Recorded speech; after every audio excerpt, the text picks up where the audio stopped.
Yeah, but everybody's gonna know. Everybody's gonna know what I bike, what I chose. I'm excited. I'm so excited.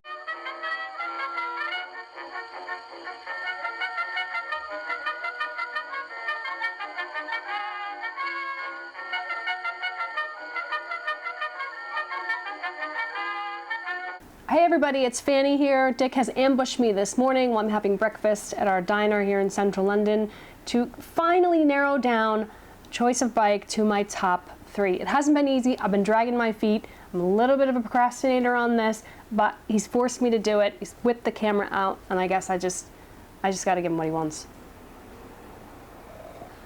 Since I started my Mod 1 and Mod 2 training in November, it's been what, 6-8 months now, and I have been on 11 bikes to test ride for videos that we have released out on the YouTube universe. I spent a lot of time writing and thinking about this to make sure that I was choosing the bike that I thought was the best bike for me. That doesn't include a number of bikes that Dick already has in his fleet, from the vintage 1975 Honda CB50, which just drove me to the end of my patience, to riding his BMW GS just from the bottom of a driveway to the top of a driveway and knowing that that bike was definitely not for me. I spent a lot of time on the Street Cup. I've talked about the Street Cup a lot. I really enjoy it. I think it's a hell of a bike. And the Enfield is fantastic. It looks great, but the vibrations are just a bit too much for me. And I think that I'm looking for something a little bit more modern. But all telling told, I've probably been on between, I would say, 14 to 16 bikes, and I'm ready to make a decision.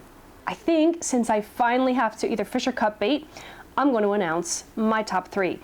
I think 2 of these bikes are probably not going to come as a surprise to anybody.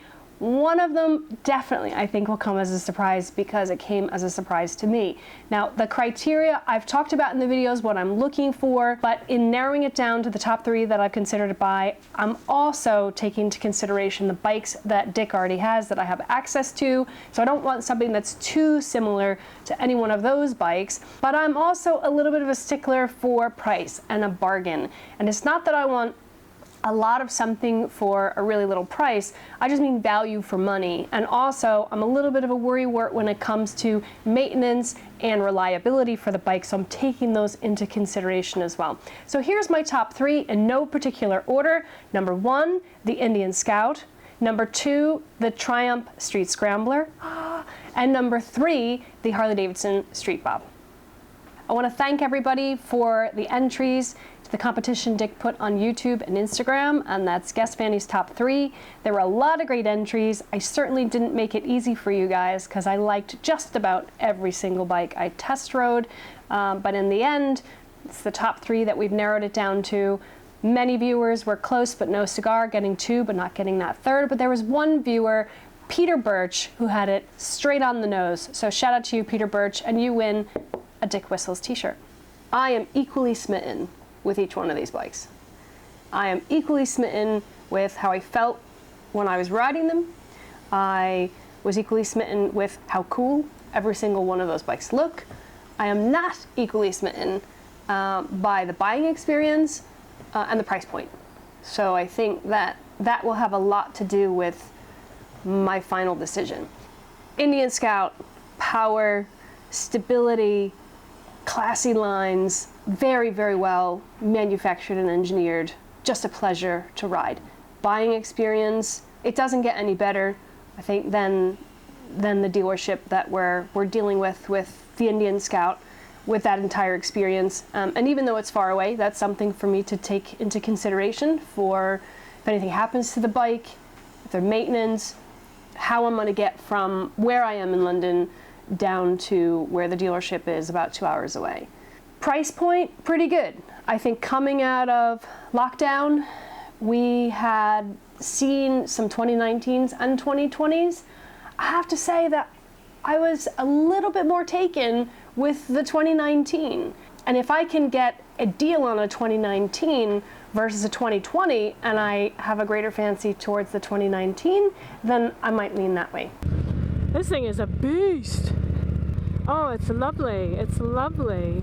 This thing is loud. a drill instructor yelling in my ear. It's like, you've been in quarantine, you fat bitch. Oh, it's nice. It's nice.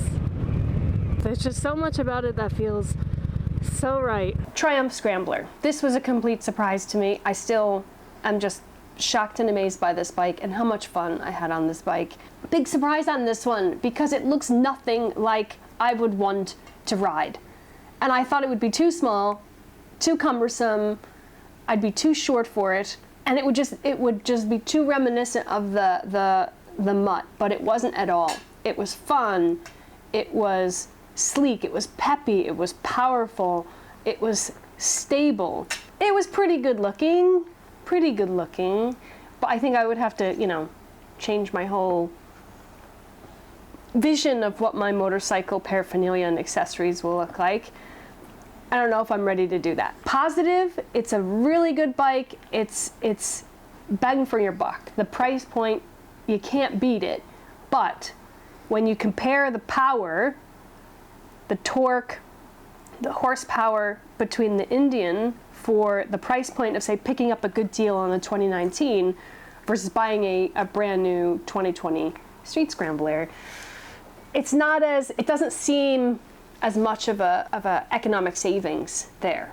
I do like Triumph. I think Triumph has been very good for you. I think the particular salesperson we work with is very attentive and very attuned to the fact that I am a lady rider and that I'm going to want something a little different, and that although a lot of Triumphs are cookie cutter, he had some really fantastic ideas as to what you could do to make that bike a little bit more like what I'm looking for. But I can't fault the Triumph dealership experience, and I think if I were to buy from them, I think that I'm not so sure that they would have the same flexibility in their pricing and the offers, because I think there's a lot of people who are looking for a Triumph, and it's a brand that has a lot of service capability. You know, it has a lot of infrastructure here in the UK, which costs a lot of money. So I think there's going to be a lot less flexibility because there'll be more demand for their bikes. This bike is so fun. Oh my God, it's so fun. It's so much fun. I'm enjoying this ride so far.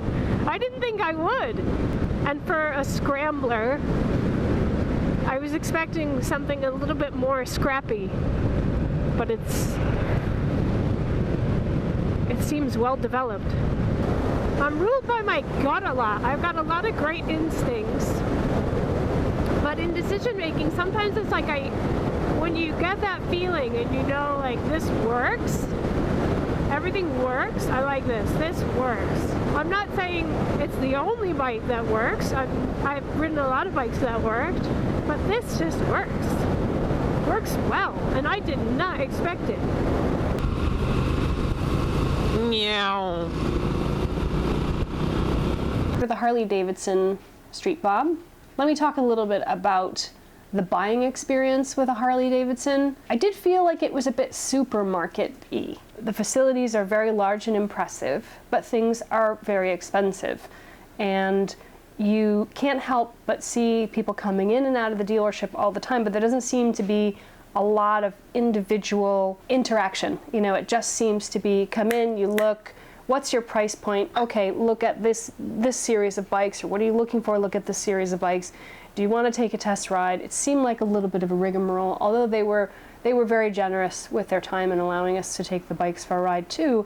But it was really difficult being in central London and test riding bikes which are bigger and torquier and a hell of a lot more expensive, and being stuck in traffic going across the bridge. You know, you have an hour and there's not a lot of road that you can cover. There's not a lot of testing the limits and capabilities of a Harley-Davidson. So I think if perhaps I had been out farther in, you know, the rural areas, maybe it would have been a lot more attractive to me as far as the test ride. And I'm really dissuaded by the Harley-Davidson lifestyle. You know, when you walk upstairs and you look at the gear, you know, the coats, the pants, the shirts, the shoes, the prices are astronomical. And I'm, yeah, can you afford it? Yeah, I can afford it, but do I want to pay that much money for a t-shirt? No, I don't. Triumph is expensive, but Harley-Davidson is on another level with their merchandising. The other thing I didn't like about the Harley-Davidson is that the price point is a bit high for a bike that doesn't have the same bells and whistles that you could get on the Triumph or even the Indian. You don't have any rider modes, you don't have any ABS, no traction control, that kind of stuff. It's just very bare bones bike. And the whole purpose of it is to get on the Harley lifestyle ladder, and then you make that bike what you want. But by the time I talked about shifting the controls, getting rid of the powder coat on the handlebars, swapping out the speedo and the display, and possibly giving it a different color from the colors that they had available for the tanks and the fenders, we were talking about an additional $4,000. That's a lot of money. When you're looking at a Triumph Street Scrambler that's between 10 and 11, and I'm paying $4 just for the add-ons to customize my Harley-Davidson, it sticks in your throat a little bit. So that's something that I have to consider. I don't know very much. I mean, there was a lot of feedback about the reliability of Harley-Davidson, and how much time I'm going to have to give the bike up for servicing and how expensive the servicing is. It may be something that detracts from all of the positives and all of the fantastic badass feel that the Street Bob had. But I certainly, from the moment I got on that bike to the moment I got off that bike, I had a shit-eating grin on my face. I need like 6 tattoos and 7 piercings. This thing is badass. Ah! I'm loving these bars. I'm loving it. Loving them. I could see my knees don't seem as high as I thought they would feel. I feel like my booty's sticking out a little bit, like it feels good. This is sharp. This is a tight bike. Woo. This one, yeah. This is fun. Loving these big ass bars. Oh shit. Meow.